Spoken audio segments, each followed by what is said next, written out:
आदरणीय मान साहब, मनीष जी, अमन अरोड़ा जी, यहाँ पे आए हुए सभी मंत्रीगण और सभी मेरे एमएलए भाई बहन, आप सब लोगों को मेरा नमस्कार, सबको सत श्री अकाल।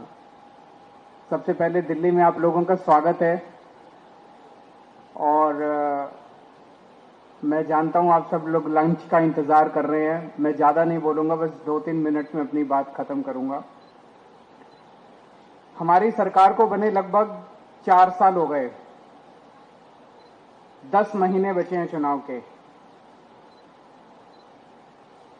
चुनाव के आखिरी साल में ऐसा बहुत कम होता है और ऐसी बहुत कम सरकारें होती हैं कि आखिरी साल में लोग उस सरकार की तारीफ कर रहे हों। 4 साल के बाद कहते हैं एंटी इनकम्बेंसी बहुत हो गई, एंटी इनकम्बेंसी बहुत हो गई। लेकिन पंजाब के अंदर मेरे पास रोज सर्वे आते हैं, पंजाब के हर हलके के, हर इलाके के। आप किसी पिंड में चले जाओ, किसी मोहल्ले में चले जाओ, आज पंजाब के अंदर एंटी इनकम्बेंसी नहीं है, प्रो इनकम्बेंसी है कि सरकार बहुत अच्छा काम कर रही है कि नहीं कर रही है।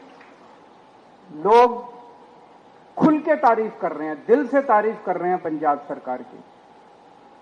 और जिस तरह के अभी काम चल रहे हैं, मेरे पास रोज सड़कों की फोटो आती है, जो सड़कें बन रही है। 40,000 किलोमीटर की, 44,000 किलोमीटर की सड़कें बन रही हैं। 9,000 किलोमीटर बन चुकी हैं। जून के अंत तक काफी बन जाएंगी, 1 महीने के बाद सारी और बन जाएंगी। ऐसी सड़कें आज तक पंजाब में कभी नहीं बनी थी। शहरों के अंदर, गली गली के अंदर सड़कें, गलियां बन रही हैं, सड़कें बन रही हैं।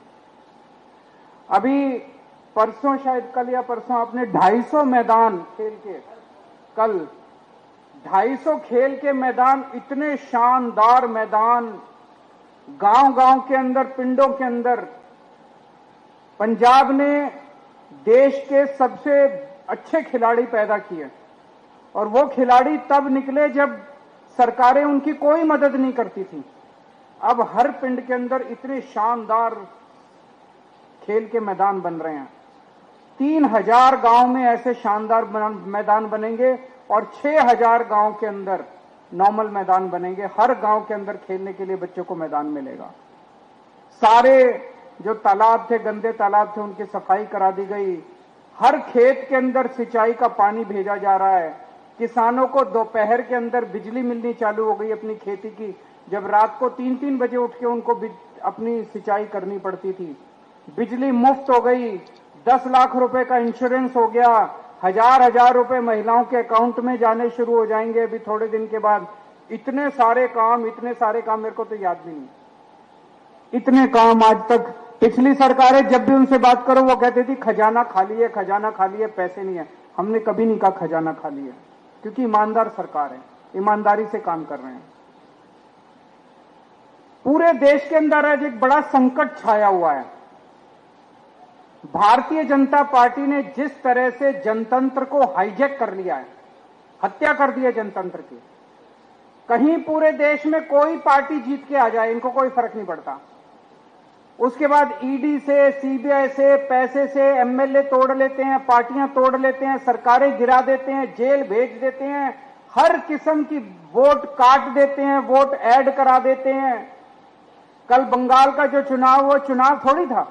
पिछले 3-4 महीने से हम देख रहे हैं क्या तांडव चल रहा है बंगाल के अंदर।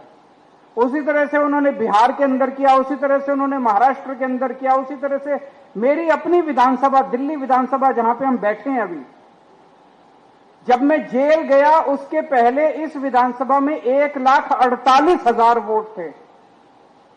जब मैं लौट के आया उसमें 1,06,000 वोट बचे थे। 42,000 वोट इन्होंने 6 महीने के अंदर कटवा दिया। मैं पिछली बार 30,000 वोट से जीता था, 42,000 वोट कटवा दिए, मैं 3,000 वोट से हार गया। जीत कैसे सकते हो जब आप सारे वोट कटवा दोगे? उसका तो कुछ भी नहीं बचेगा। पूरे देश के अंदर यही तांडव चल रहा है। आज जनतंत्र के ऊपर संकट है। जो हमारे शहीदों ने अपनी जान कुर्बान करके, भगत सिंह ने, सुभाष चंद्र बोस ने, जो हमारे देश के स्वतंत्रता सेनानियों ने अपनी जान कुर्बान करके शहीद हमें आजादी दिलाई थी, आज उस आजादी के ऊपर संकट आया हुआ है।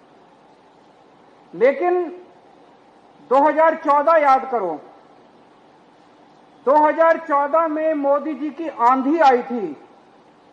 मई 2014 में जब मोदी जी की सरकार बनी थी तो आंधी चल रही थी। उसके बाद जितने चुनाव हुए, मई के अंदर देश का चुनाव हुआ, उसके बाद हरियाणा का चुनाव हुआ, जीत गए ये लोग, महाराष्ट्र का चुनाव हुआ, जीत गए लोग, झारखंड का चुनाव हुआ, जीत गए लोग।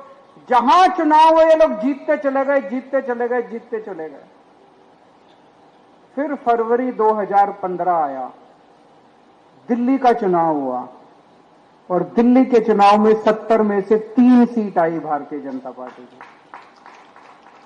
तो वो जो रामायण के अंदर एक कहानी है कि अश्वमेध का घोड़ा, भगवान राम ने अपना अश्वमेध का घोड़ा जब वापस आए, अयोध्या के राजा बने, अपना अश्वमेध का घोड़ा छोड़ा कि ये घोड़ा जहां जाएगा वो भगवान राम की जमीन हो जाएगी। और लव और कुश, उनके दोनों बच्चे, जिनका मंदिर अमृतसर में है, वहां पे जब भगवान राम का घोड़ा पहुंचा अमृतसर में, उन्होंने दोनों बच्चों ने उस घोड़े को रोक लिया और तब से कहा जाता है कि अश्वमेध का घोड़ा रोकने वाले लव और कुश थे।